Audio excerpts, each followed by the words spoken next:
Hello and welcome. I'm Ramesh Ramachandran and you're watching World Today on DD India. It's 6 p.m. in New Delhi, 7:30 in the morning in Washington, D.C.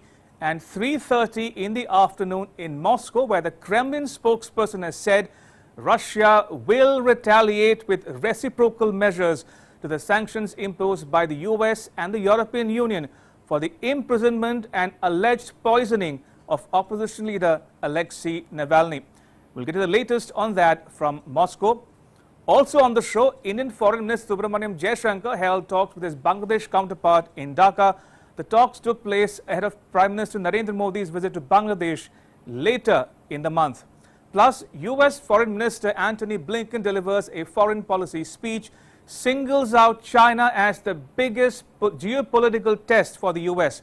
All that and much more coming up over the next 1 hour. But first, as always, the headlines. The Kremlin promises retaliation after the US and EU impose sanctions on Russia over Alexei Navalny, warns that sanctions would have a destructive effect on Russia's bilateral relations with both the US and EU. The US on Tuesday imposed sanctions against 7 senior Russian officials, among them the head of its FSB security service. Political crisis deepens in Myanmar. Protests resume following the deadliest day since the coup. 3 police officers cross over into northeastern India to escape taking orders from the military junta that is trying to suppress the protests. Undeterred by crackdown, activists refuse to accept military rule. Foreign Minister Subramaniam Jaishankar in Bangladesh to review bilateral ties addresses a joint press conference in Dhaka, underlines the significance of ties between the two nations to call on Prime Minister Sheikh Hasina.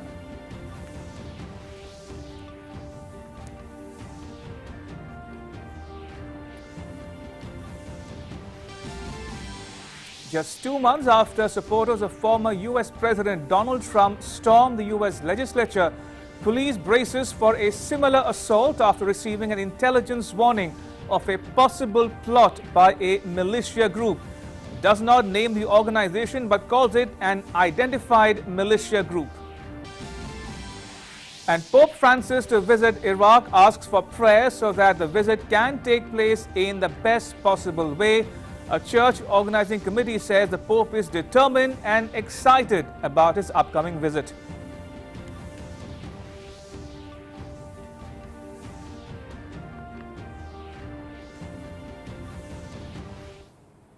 Right, let's get started. First, the big news.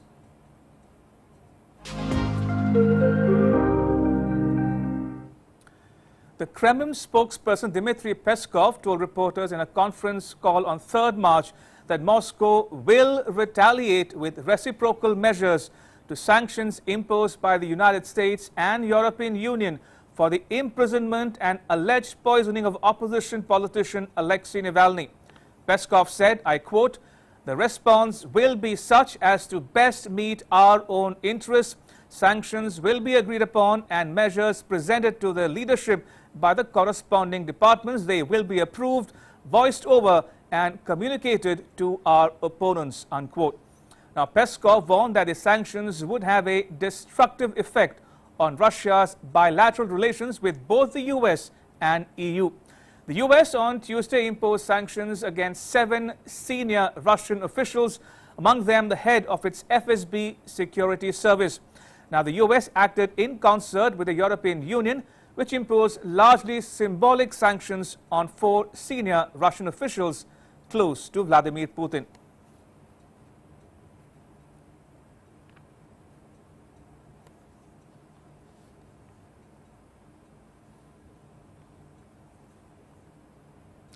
Now, Russia is drafting counter-sanctions against the US after the US Treasury imposed sanctions against top-level Russian officials. They're the first round of sanctions to be imposed by US President Joe Biden and target those the US believes attempted to assassinate opposition figure Alexei Navalny last year with a deadly nerve agent. My colleague Stuart Smith has more from Moscow. The president's spokesman, Dmitry Peskov, is calling these latest sanctions absurd without any justification. And he says Russia is drafting counter-sanctions against the United States and the European Union, which also has decided to continue a sanctions regime first implemented in 2014 after the annexation of Crimea. Dmitry Peskov pointing out that the people the US has chosen to sanction, due to the nature of their job, are already unable to invest in business abroad, to have property abroad or travel abroad, rather casting doubt on how the effectiveness of these sanctions is likely to play out. However, the message to Russia is very clear, and Joe Biden has been consistent on this since the election campaign, that he will be treating Russia differently to how President Donald Trump did during his term as president. Stuart Smith, Moscow. Right, that was my colleague Stuart Smith reporting from Moscow. And joining me now on World Today is a very special guest, Ambassador P.S. Raghavan, a former Indian envoy to Russia and chairperson of the National Security Advisory Board. Ambassador Raghavan, welcome to DD India. Now, may I start with the obvious questions first, your views, your take on the latest bickering, if I can put it that way, between the West and Russia's threat to retaliate with sanctions against other powers. Thank you very much. Good evening, and thanks for having me on your show. A small clarification to start with.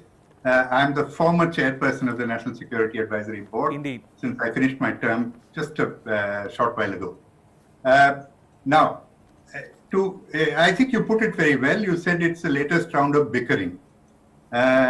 If you look at it, and your Moscow correspondent said it as well, that this is part of a series of sanctions which have been unfolding since 2014. Also, this is, as you mentioned, it's a kind of a marker that the Biden administration has set down. This is the first round of sanctions that the Biden administration has imposed on Russia. But look at it this way, when you are rolling out sanctions continuously from 2014 to 2021, that's 7 years. You pretty much scrape the bottom of the barrel of sanctions. How much can you do? There have been sanctions in terms of trade, in terms of financing, in terms of sectors, in terms of technology, in terms of currencies. Right. So you said that the European sanctions were symbolic. As a matter of fact, the American sanctions also to that extent are symbolic. The sanctions against the individuals, I think you quoted Peskov, the Russian president's spokesperson, saying that these persons are in any case restricted from traveling abroad. They cannot hold assets abroad. So, it can be described as an expression of disapproval, but not really sanctions with teeth, because sanctions with teeth have already been implemented over the years quite a few times. Ambassador Raghavan, now, if I can take you back to, I believe it was 2006 or 2007, when we saw the Litvinenko poisoning case, and then there was the Skripal poisoning case, and now the Alexei Navalny case. Now, talking about one, sanctions, and two, chemical weapons. Now, could you help our viewers understand what India's position is vis-a-vis sanctions, generally speaking, number one, and number two, the use of chemical weapons, how widespread is it, and what kind of challenges or concerns would India and other countries have if this becomes a recurring phenomenon going forward as well? Okay, to start with sanctions. Right.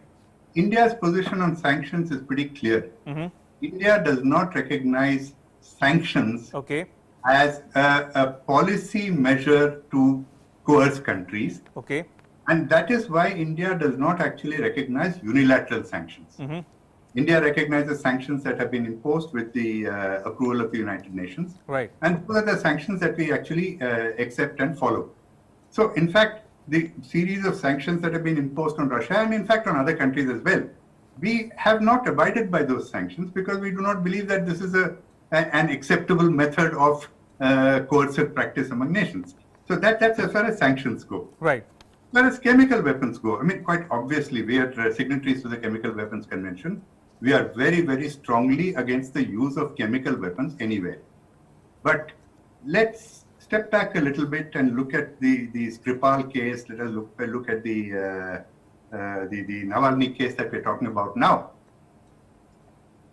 Now, both of them are supposed to have been attacked by a military-grade deadly chemical agent. Right. And yet neither died.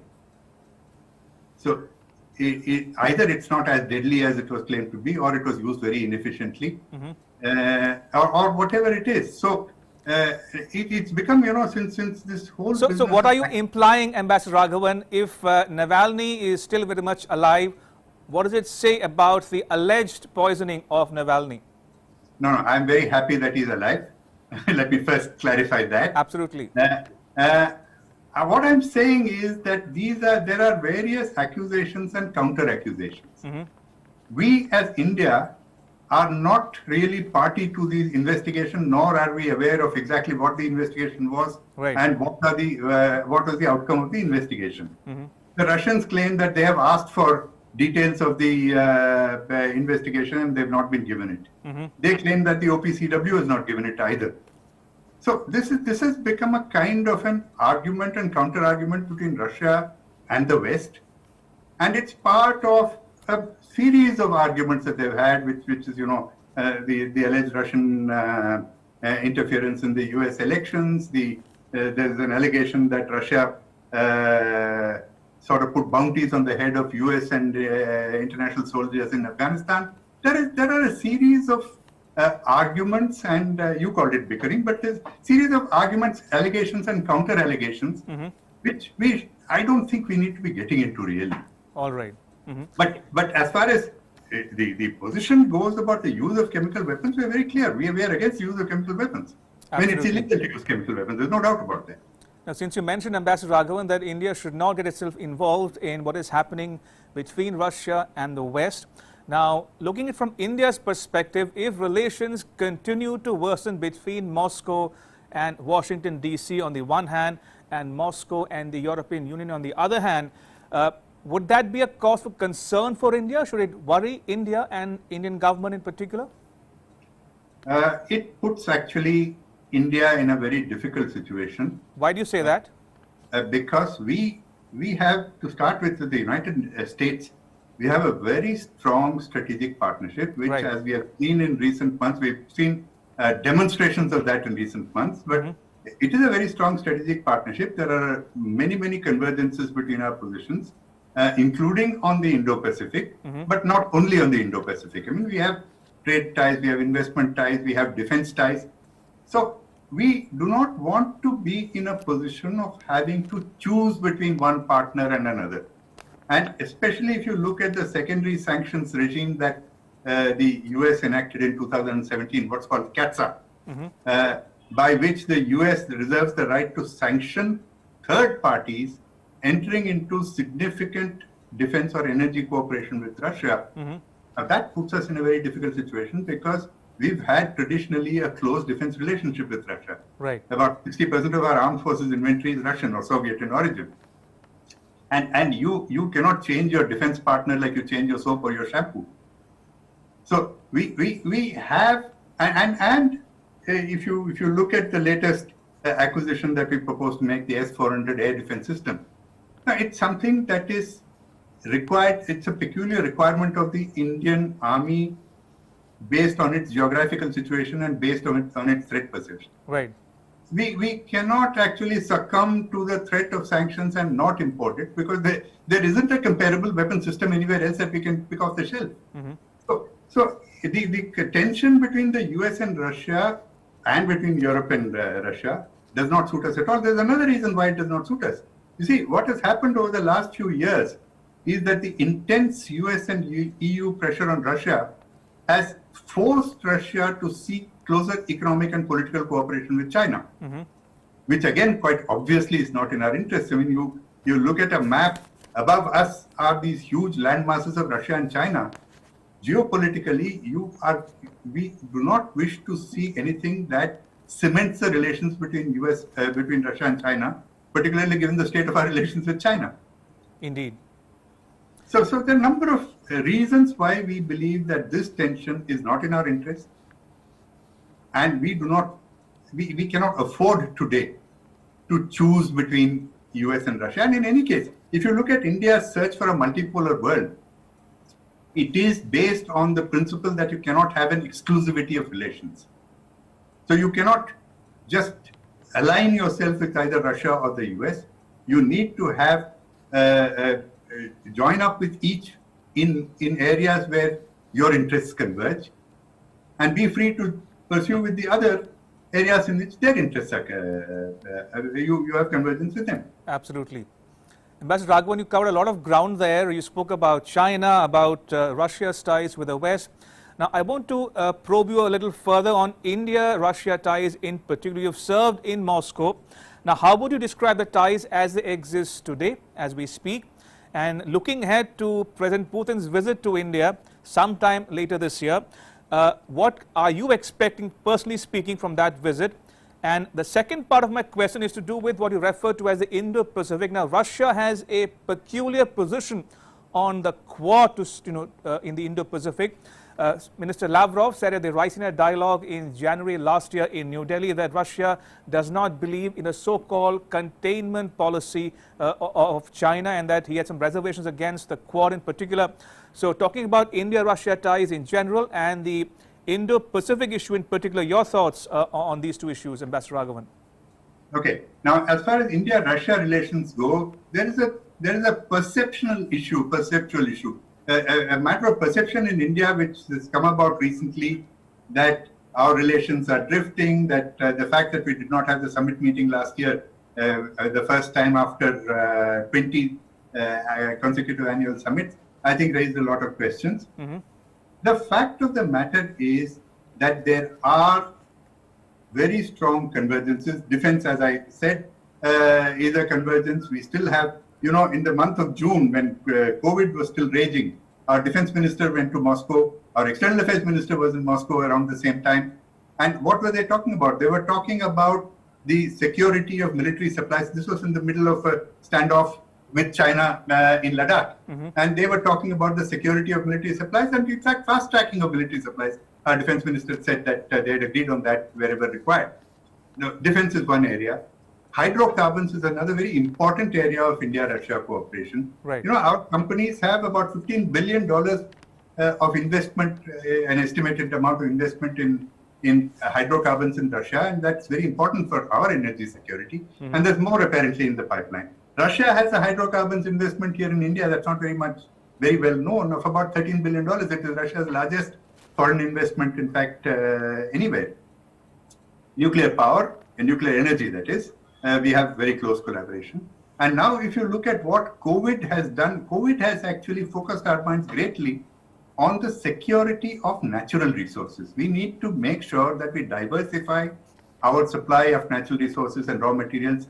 Don't, of course, as far as possible, source it within our country, but where it's not possible, to diversify. Again, Russia is one of the, 30% of the world's natural resources Russia hosts. Mm-hmm. So again, there are these economic opportunities. So these are the various opportunities, and these are the various positive impulses for maintaining the strategic partnership with Russia. Now, you can look at it from a negative sense. In the sense of geopolitics, you look at this Eurasian landmass that Russia dominates. Russia and China together dominate the landmass. They border Central Asia, they border West Asia. These are all areas of tremendous strategic and security importance for India. Right. And we're interested in making sure that we are there to see what the Russia-China combination does, for example, in Central Asia, which is why we are members of the Shanghai Cooperation Organization. What Russia does in Afghanistan is of importance to us. What Russia does in West Asia is of importance to us, since we have very strong links with West Asia in terms of energy, in terms of consular issues. So, in every possible way, because of our geography, because of our history, mm-hmm. and because of geopolitics, we are tied up to Russia in many different ways, and we have to recognize that and build on that. And of course, we see Russia and China getting closer together. It's in our interest to ensure that Russia has enough stakes in India that its relations with Russia do not hurt India's interests. Now you come to the Indo-Pacific. Right. You know, the Indo-Pacific, and you quoted Foreign Minister Lavrov at the Raisina dialogue. He was even harsher recently in a speech he gave at the Russian International Affairs Council. Mm-hmm. But the fundamental point that he makes, and by the way, President Putin has said this some time back as well, that we do not accept a strategy to contain China. Right. Now, if you look at what India is saying very clearly that the Indo-Pacific is, our Indo-Pacific cooperation or Indo-Pacific initiative is not aimed at containing China. As Minister Jaishankar said, Ambassador Raghavan, it is for something, not against someone. It is in order to promote a cooperative order. Right. Now, what has actually caused the confusion and what has caused a great deal of animosity to the Indo-Pacific is the articulation of it in the national security strategy of the United States, mm-hmm. of the Trump administration. So the Trump administration's Department of State Department, as well as the Pentagon, the Indo-Pacific strategy they put out actually framed the strategy in terms of a struggle between a repressive world order and a free world order, and in terms of maintaining a military posture, which is obviously a containment strategy. Now, this not only made India, but also many countries of that region nervous. So what you see now, by the way, the Biden administration has put these documents under review. Right. Biden administration has said that they will review the Trump administration's policy. And I personally, I feel that they will, the policy that they will articulate will be less confrontational, and less containment oriented. So as far as India is concerned, we would like to have a cooperative order, and that is what the Prime Minister has conveyed to President Putin. In fact, you may have followed in September 2019, mm-hmm. when the Prime Minister was in Vladivostok. That was the 20th annual summit. Right. He in fact launched something called the Act Far East initiative. Right. Unique initiative where India announced a $1 billion line of credit to the Russian Far East in order to promote developmental projects in that region. Mm-hmm. Now, it had multiple targets. One is, of course, as I said earlier, that India's hunger for natural resources, that region is rich in natural resources, hydrocarbon, coal, and others. Mm-hmm. So our companies would be interested in investing there in order to extract those resources. But secondly, also, it is something that links the Russian Far East with our country through the Chennai Vladivostok maritime corridor, which comes through the Indo-Pacific. Right. Really. So it emphasizes Russia's role as a Pacific power. And our interest is in persuading Russia that drawing China into a cooperative order is as much in Russia's interest as it is in ours.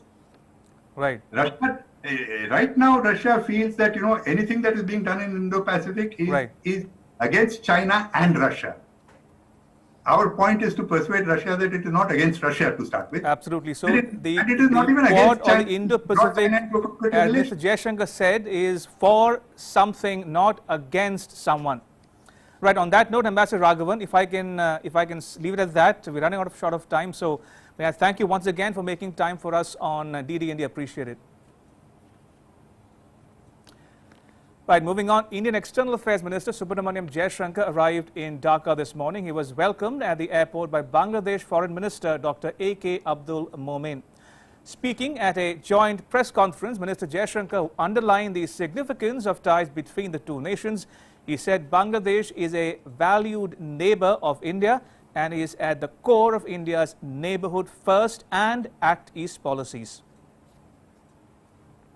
The significance of our ties with Bangladesh lies in your centrality, Excellency, for our neighborhood first policy and your growing relevance for our Act East policy. We see Bangladesh as a key neighbor and a valued partner not only in South Asia but also in the broader Indo-Pacific region. Every outcome and achievement in our relationship resonates through this region. It is no secret that we cite it to others as an example for emulation. He also said India is working hard to expand the relations. He expressed the confidence that given the comfort level between the two nations, there is no issue that cannot be resolved amicably. we are working so hard to expand our relationship in all dimensions, ranging from security, trade, transport and connectivity, culture, people-to-people ties, energy, joint development of our shared resources and defense. Our comfort levels are now so high that we have shown that there is no issue that we cannot discuss and resolve through amicable dialogue. It is a matter of satisfaction that despite the COVID pandemic, our interactions and consultations continued unabated.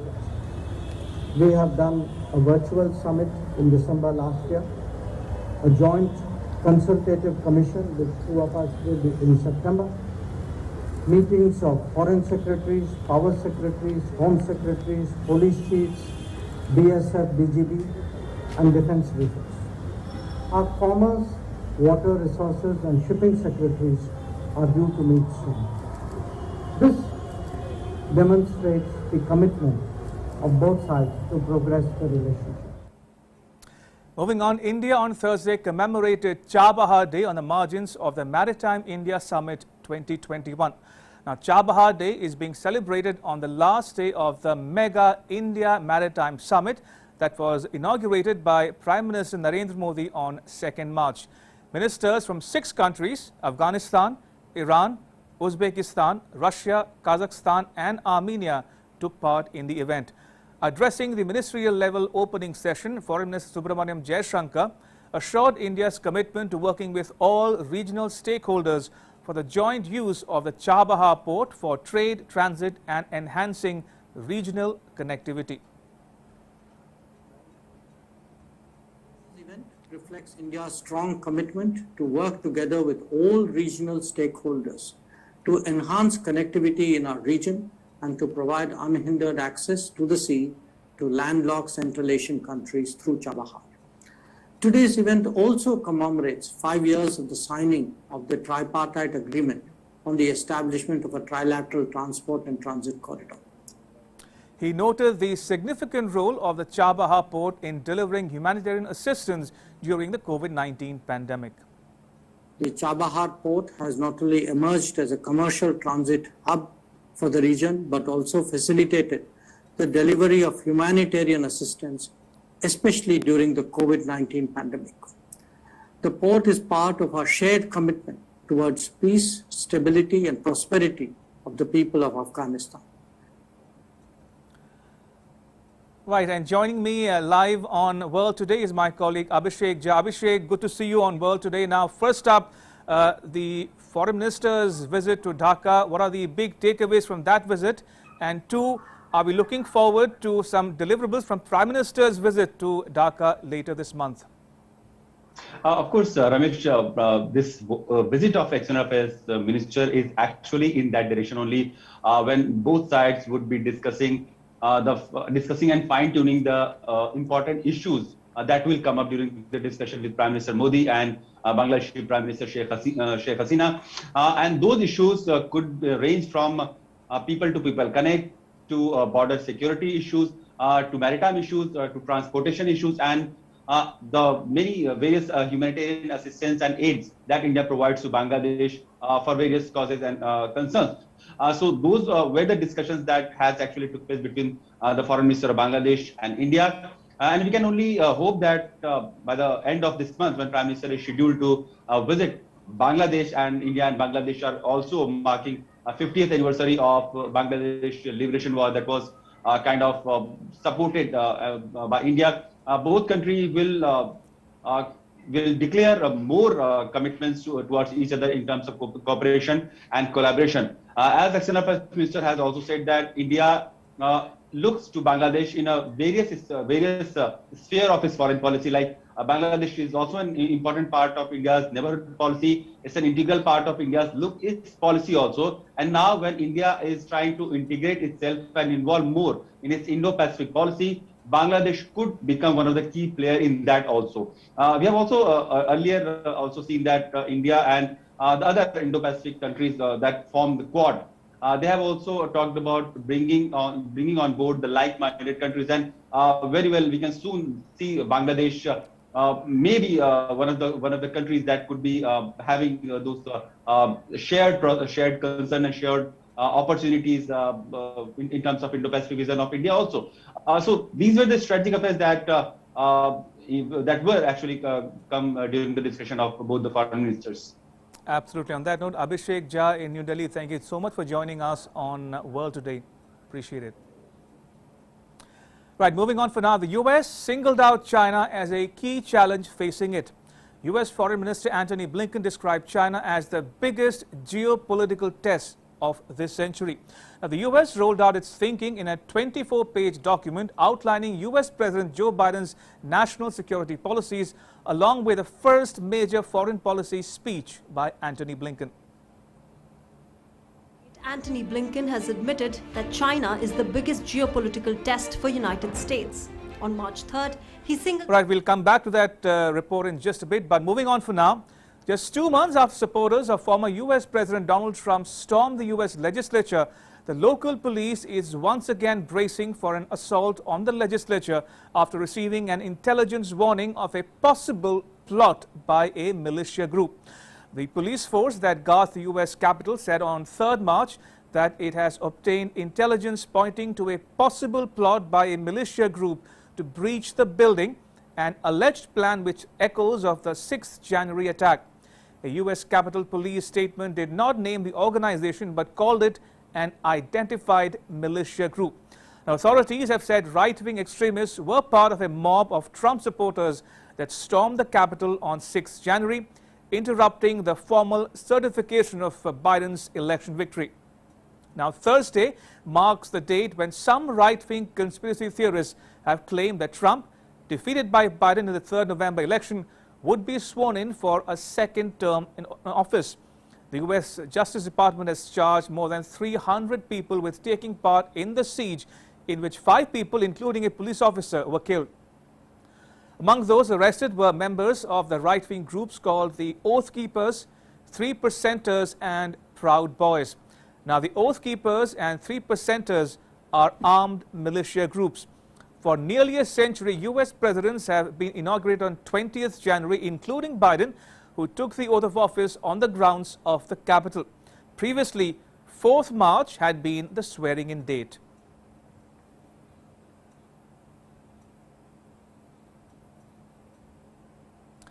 Right, now the U.S. singled out China as a key challenge facing it.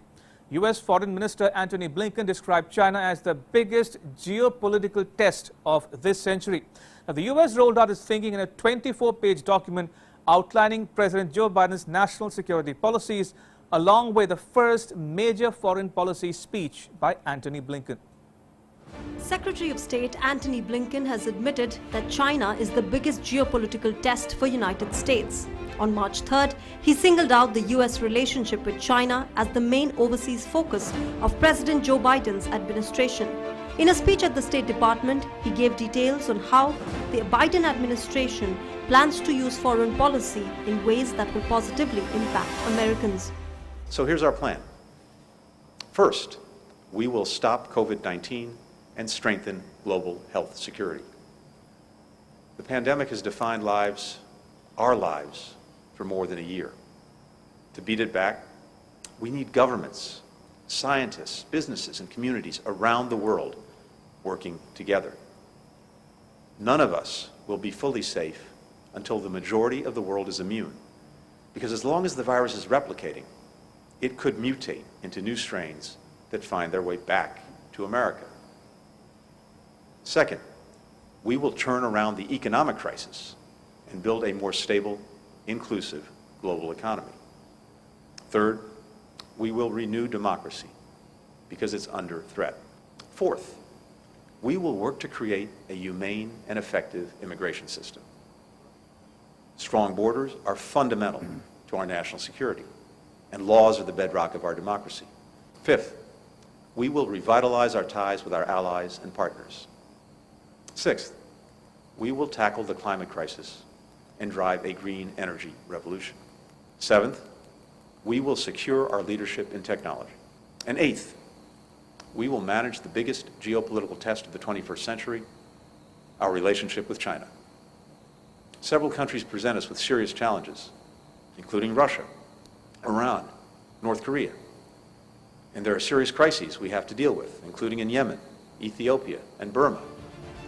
He also said Biden wants to signal a break with former President Donald Trump's America First approach by re-engaging with allies and centering multilateral diplomacy, while also recognizing the world has changed since he served in the Obama administration that preceded Trump.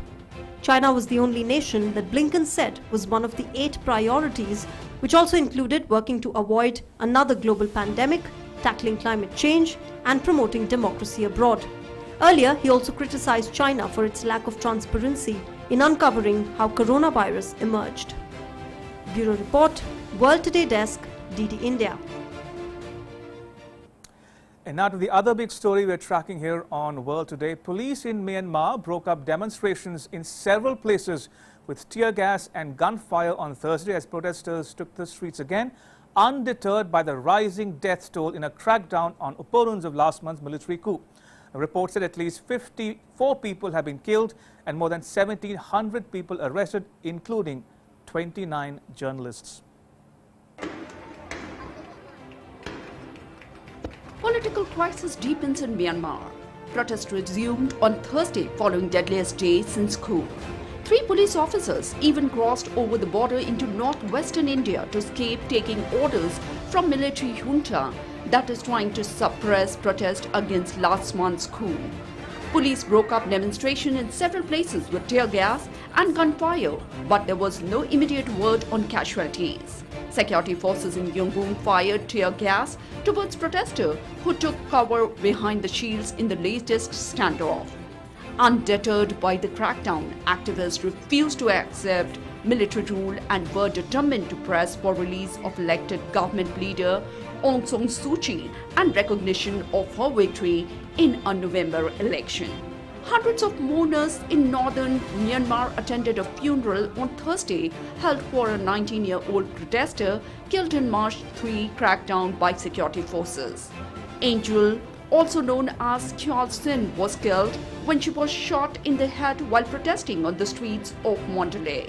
The phrase on her t-shirt that she was wearing on the day she was killed, "Everything will be okay," went viral on social media as users posted it in defiance of security forces.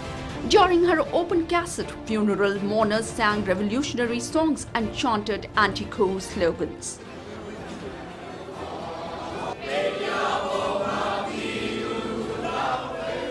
The United States said it was appalled by Myanmar security forces' violent crackdown.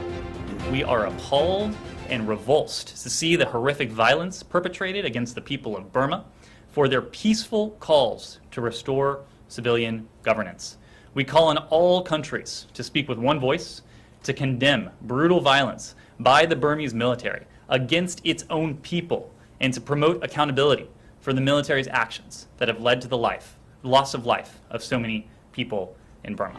UN Special Envoy on Myanmar said in New York that March 3 was the bloodiest day since the Feb 1 coup, bringing the death toll to more than 50 as the military tries to cement its power. Today it was the bloodiest day since the coup happened on the 1st of February. We had only today, 38 people died. We have now more than over 50 people died since the coup started, and many are wounded. Altogether, we have around 1,200 people are now detained, and many families don't know where their members of the families are detained, if they are healthy or not. So how can we watch this situation longer? French President renewed his call on Thursday for an immediate end to repression in Myanmar. The UN Security Council is due to discuss the situation on Friday in a closed meeting. Will there be an end to this crisis anytime soon remains to be seen. With Bureau Inputs, World Today Desk, DD India. Right, here's a COVID-19 update. So far, over 11 crore 58 lakh people have contracted COVID-19. The tally of recovery stands above 9 crore 15 lakh and 95,000. The viral disease has claimed over 25 lakh 73,000 lives worldwide, and the US continues to remain the worst affected. More than 2 crore 94 lakh and 56,000 cases have been reported. The country's fatalities have crossed 5 lakh 31,000, followed by Brazil, which has registered over 2 lakh 59,000 deaths. Now, staying in Europe for the moment, Britain's Finance Minister Rishi Sunak unveiled more support for workers and businesses struggling with lockdown in his first budget since the pandemic was declared. In an annual budget speech on Wednesday, Sunak extended emergency tax cuts to help the British economy recover from the coronavirus. But he warned that he will ask profitable businesses to help pay the huge bill for the UK's pandemic support. With the country mired in a third national lockdown, Sunak made it clear that safeguarding jobs is his priority in the short term. He said he is adding another £65 billion or more than $90 billion of pandemic support to help the country recover this year and next year as well. He also said that the UK economy would return to its pre-pandemic size in mid-2022, 6 months earlier than previously forecast, helped by Europe's fastest coronavirus vaccination program. I have chosen to freeze personal tax thresholds, some of the most generous in the world. I am not going to increase the rates of income tax, national insurance, or VAT. And I am not going to find the money that we need by taking it from public services like schools or the NHS. Freezing tax thresholds is fair, asking more of those on higher incomes. And we're going to ask large businesses who have made a profit to contribute as well. 2 years from now, well past our recovery, in 2023, corporation tax on company profits will increase to 25%.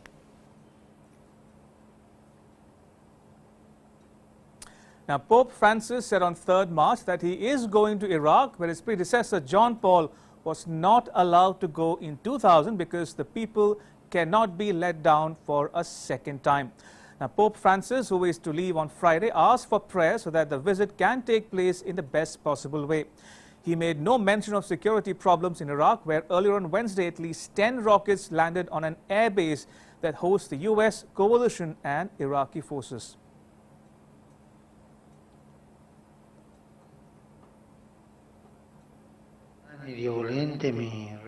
For a long time, I have wished to meet with these people who have suffered so much and meet the martyr church. In Abraham's land, along with other religious leaders, we will make another step forward in the brotherhood between faiths. I ask you to accompany me with your prayers on this apostolic trip, that it may take place in the best way possible and bring some benefits. The Iraqi people wait for us. They waited for St. Pope John Paul II. His visit was not allowed to take place. The people cannot be let down for a second time. Pray for this trip, that it may happen in the best way possible. The International Criminal Court's chief prosecutor has opened a formal investigation into alleged war crimes in the Palestinian territories. International Criminal Law Prosecutor Fatou Bensouda said the probe would cover events in the Israeli-occupied West Bank, East Jerusalem and Gaza Strip since June 2014. Israel rejected Bensouda's decision while Palestinian officials praised it, but Israeli Prime Minister Benjamin Netanyahu has termed the probe as undiluted anti-Semitism and the height of hypocrisy. He accused the court of turning a blind eye to Iran, Syria and other countries that he said were committing real war crimes. The decision of the International Court to open an investigation against Israel today for war crimes is absurd.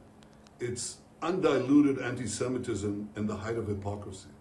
Without any jurisdiction, it decided that our brave soldiers, who take every precaution to avoid civilian casualties against the worst terrorist in the world, who deliberately target civilians, it's our soldiers who are war criminals. But Palestinian groups welcome the ICC's decision to open a formal investigation into alleged war crimes in the Palestinian territories.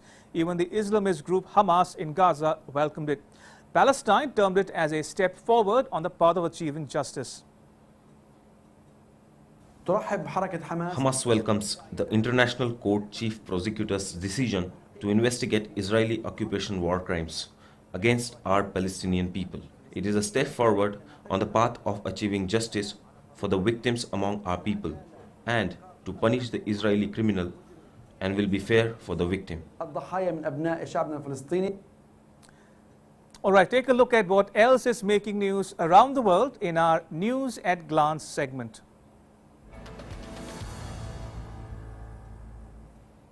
About 10 members of a rebel group were killed, whereas 3 were captured in a bombing in Colombia's southeastern Guaviare province. The joint operations was carried out by the police and military forces. The dissident groups rejected the peace deal agreements and were accused of many crimes. Security forces estimate some 2,500 fighters among the rebels. Senegal's main opposition leader Ousmane Sonko was arrested after hundreds of his supporters clashed with the police in the capital while protesting against a rape accusation that he denies. Near his house, supporters burned tires and threw rocks at riot police, who responded by firing tear gas. Sonko, a 46-year-old former tax inspector, accuses President Macky Sall's government of stirring up the charge to undermine its strongest rival. In Sweden, a man stabbed 8 people in Wetland City, seriously injuring 5 of them in what police called a potential terror incident. The suspect has been taken into custody. The police said the man in his 20s had used a sharp weapon. The Swedish Prime Minister Stefan Löfven strongly condemned the attack. Löfven said that such incidents remind us of how frail our safe existence is. He encouraged people to have the victims in their thoughts, as well as health workers and police tending to wounded and working to restore peace. At least 21 people were killed and another 26 seriously injured after a passenger bus went out of control and overturned on a Bolivian highway. The bus fell some 100 meters into a ravine at kilometer 72 of the highway. Among those killed, there were 11 men and 10 women, including a 6-year-old girl. The bus driver was also killed. In South Korea, the Defense Ministry and LGBT groups expressed condolences over death of the country's first transgender soldier, who was discharged from the military last year for undergoing gender reassignment surgery. Byeon Hee-soo, 23, who was a staff surgeon before being discharged, was found dead by emergency officials at her home in capital Seoul. She went public when the military discharged her last year after having the operation in Thailand and launched a lawsuit against senior officials. Guatemala's Pacaya volcano saw active eruption as ash spew out 800 meters above its crater. The volcanic activity is estimated to increase by the seismologists. The people of Guatemala have been advised to stay away from the volcano. After being dormant for a century, Pacaya erupted violently in 1965 and has been in constant eruptive activity ever since. Japan is making the 10th anniversary of a massive earthquake and tsunami that left more than 20,000 people dead or missing and triggered people nuclear meltdowns.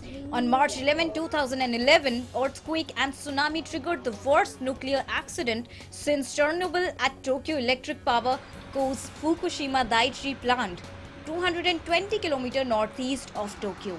The natural disasters and meltdowns at the Fukushima plant forced hundreds of thousands of residents to flee from their homes.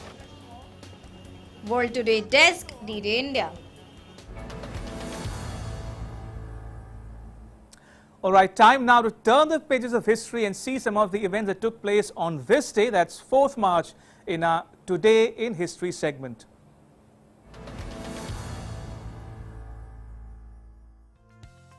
It was on this day in 1789 that the Constitution of the United States, framed in 1787, went into effect as the first federal Congress met in the New York City.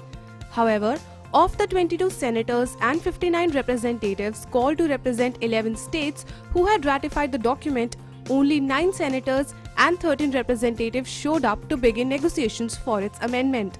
After several months of debate, on September 25 in 1789, the first US Congress adopted 12 amendments to the Constitution. On March 4th in 1913, Woodrow Wilson was sworn in as the 28th President of the United States. A scholar and statesman known for his legislative accomplishments and idealism, Wilson was only the second Democrat to hold the office since the Civil War. He served as the president between 1913 and 1921. It was on March 4th in 1952 when famous American novelist Ernest Hemingway announced the completion of his short novel, The Old Man and the Sea. Hemingway considered The Old Man and the Sea as the best writing that he had ever done. The book won the Pulitzer Prize in 1953 and became one of his best-selling works. It was on March 4th in 1975 when the silent film legend Charlie Chaplin was knighted by Queen Elizabeth II to become Sir Charles Chaplin. Chaplin was a British comedian, producer, writer, director and composer who is widely regarded as the greatest comic artist of the screen and one of the most important figures in motion picture history. It was on March 4th in 2007 when renowned French writer Henri Troyat died at the age of 95. His novels and biographies earned him an immense following in France and in other countries. He is well known for his books like Catherine the Great, Ivan the Terrible and The Web. World Today Desk, DD India. And now to the Beyond Headlines segment, your daily fix of offbeat, funny and odd news from around the world. Take a look.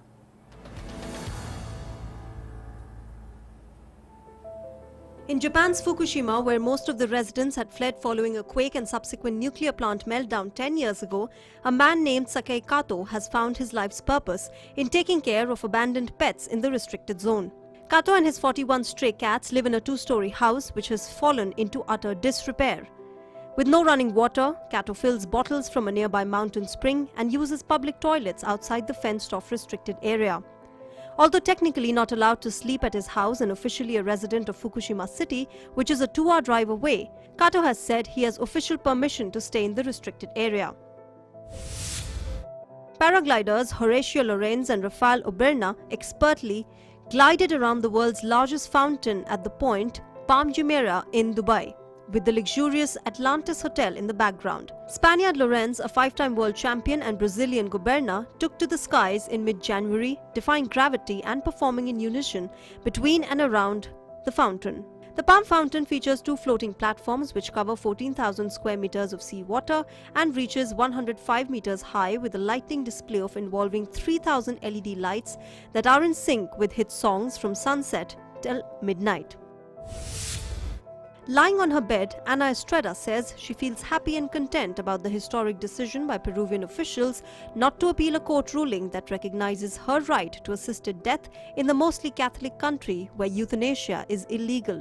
Estrada, a 44-year-old psychologist, has suffered from polymystosis for 3 decades. It is a rare disease that progressively attacks her muscles and has no cure. She breathes with assistance from a respirator most of the time. Estrada started a legal battle about 5 years ago to be allowed to decide to end her own life when the time comes. A spectacular Northern Lights show dominated the skyline above Lake Sorasiepi in northern Finland's Lapland region. According to the local photographer, they were visible right after the sunset and were most vibrant afterwards. He said the magical dance of the Northern Lights, also known as Aurora Borealis, lasted well over an hour. March is statistically the best month to see the Northern Lights due to augmented solar wind conditions. From models strutting inside an empty museum to designers absenting themselves from the catwalk calendar, this season's virtual fashion weeks have been restyled with a new look, which many expect will endure when traditional runway shows resume. COVID-19 restrictions forced New York, London, Milan and Paris fashion weeks to go virtual in the past year, with brands rethinking how to keep the buzz of catwalk shows online. Most Vietnamese families living abroad want to preserve their cultural identity, and the same is true for the Vietnamese community in Senegal.